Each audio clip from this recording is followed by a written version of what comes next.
Il a fallu que ce soit lui et Delphine qui viennent, qui m'invitent aujourd'hui. Vous êtes ma rencontre improbable. Bonsoir. Par où devrais-je commencer? Les rencontres improbables ont toujours guidé ma vie. Un chemin, voire plusieurs chemins. Et je me suis demandé, et j'ai compris qu'elles avaient souvent joué le premier rôle. Alors je vous dirai peut-être quelque chose qui est un sentier tout à fait battu. Nous sommes tous nés d'une rencontre improbable.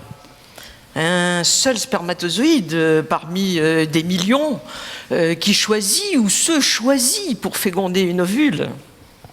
Et il y a là certainement le premier des hasards improbables. Ensuite, un hasard improbable. Mon père, 1944, américain, arrive en Angleterre pour préparer les barges du débarquement. Mon père, ce héros. Ma mère, Tourangelle. Mon père, à l'été, arrive à Paris. Ils se rencontrent dans une soirée, invité par des Américains. Love at first sight. Il repart aux États-Unis, elle le rejoint, il se marie sur un trottoir de New York chez un antiquaire. Bref, il était tout à fait improbable qu'ils se rencontrent.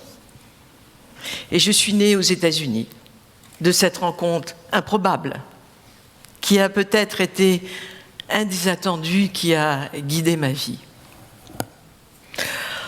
Rencontre improbable, mon mari.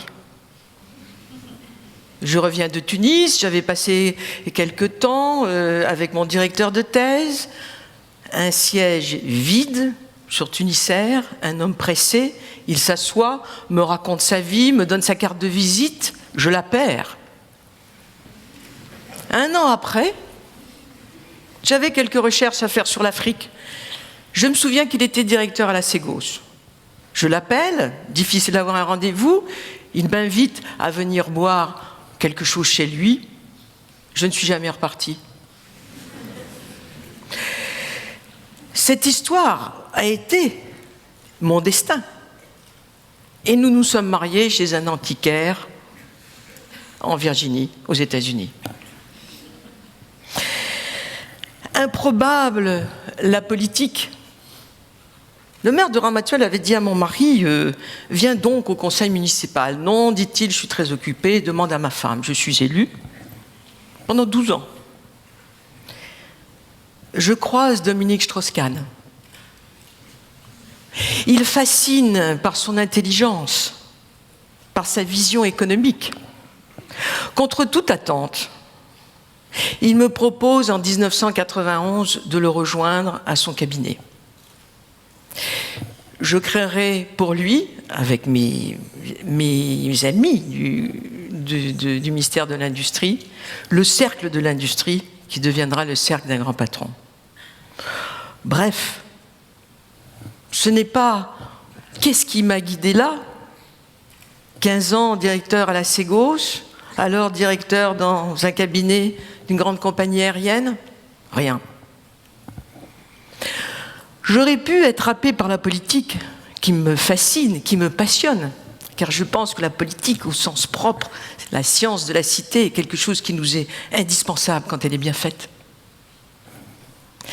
Alors, un soir, à Ramatuelle, je reçois un coup de fil, Jean-Claude Brialy à l'appareil. Il était connu, je ne sais pas pourquoi il m'appelle, je cherche une petite maison. Pourquoi avons-nous passé 2 heures ensemble au téléphone? Il me donne rendez-vous à Paris, m'invite à déjeuner, d'ailleurs j'ai payé l'addition, et ensuite il me dit, je lui dis, j'ai un rêve, faire un festival en hommage à Gérard Philippe à Ramatuelle. Vous avez un théâtre? Non. Vous avez de l'argent? Non. Vous êtes folle. Oui, je suis folle, et nous avons fait ensemble ce rêve de fou. Il est venu à Ramatuelle, il emballe le conseil municipal, nous sortons, nous trouvons un lieu derrière le figuier des amoureux, très symbolique. Et le théâtre antique, un théâtre antique, a été construit en 27 jours et 27 nuits. Seule la mort a interrompu cette relation que je n'oublie pas et qui est au fond de moi.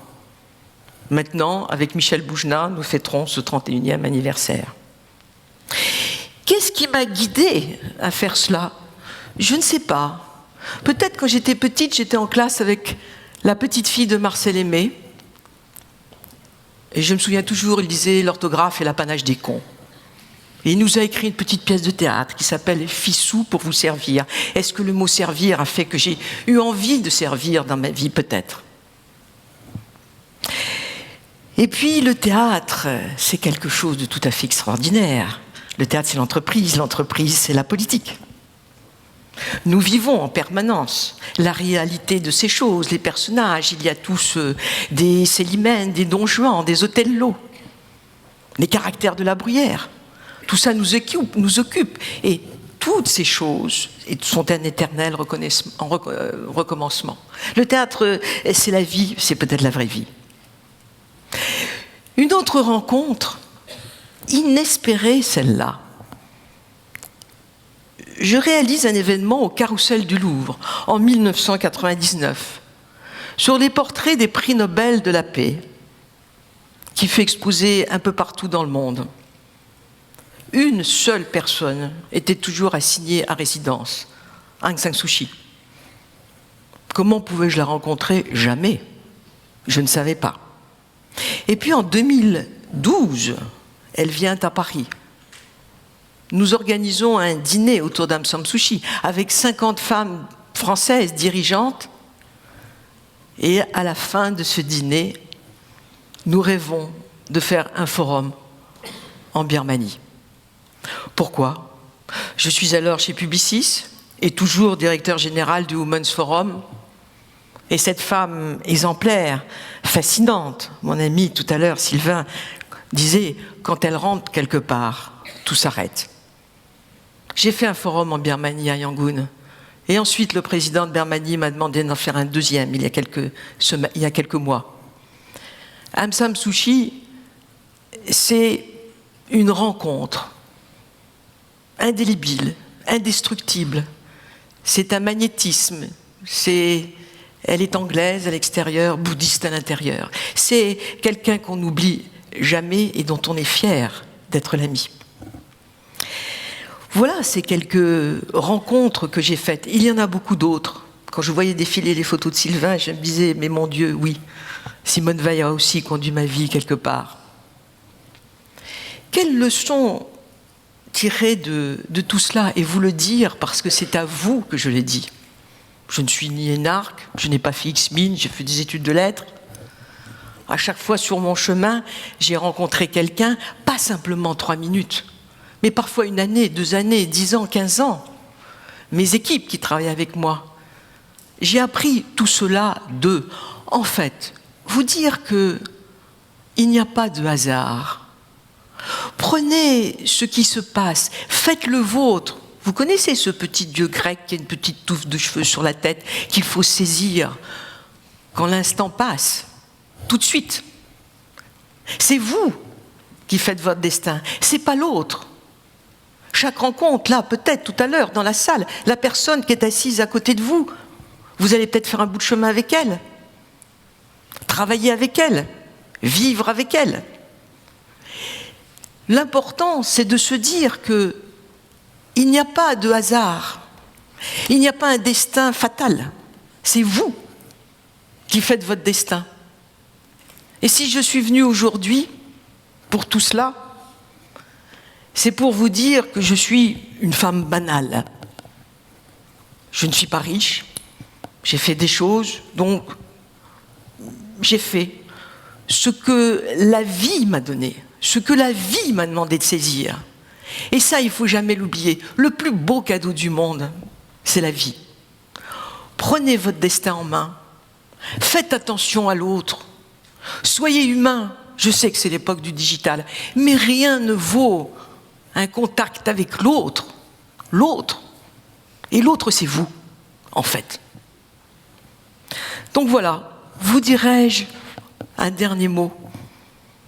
Let's expect the unexpected. Et je crois que c'est la chose la plus essentielle dans la vie.